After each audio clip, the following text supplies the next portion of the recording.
দাঁড়া, মা ফোন করছে। এই মেয়েটা কোথায় মরে গেছিস তুই? আজকেও যদি বাড়ি ফিরতে দেরি হয়েছে না, তোর পিঠের ছাল আমি তুলে দেবো। হ্যাঁ কি হ্যাঁ হ্যাঁ হ্যাঁ করছিস?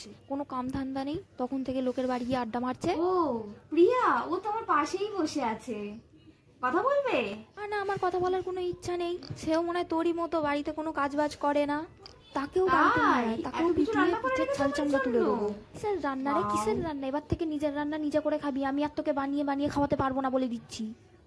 তুই শুধু একবার বাড়ি আয়, জুতো পেটা করবো, জুতো পেটা। ও এই দেখো না, প্রিয়াদের বাড়ি এসেছি, কত কিছু খেতে দিল আমাকে। হ্যাঁ, লোকের বাড়ি গিয়ে তো হ্যাঁ, খাবে। খুব তোমাকে তো খাতির বাড়িতে করছে খেতে দেওয়া আমার। হয় না। ভিখারি তো তুমি।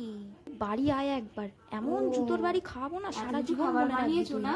আচ্ছা ঠিক আছে, আমি এক্ষুনি তাড়াতাড়ি যাচ্ছি বাড়ি আয়। শোন না, আমার মা না ফোন করেছিল বাড়ি যাওয়ার জন্য, আমার জন্য পায়েস বানিয়ে রেখেছে, আমি আসছি। হ্যাঁ।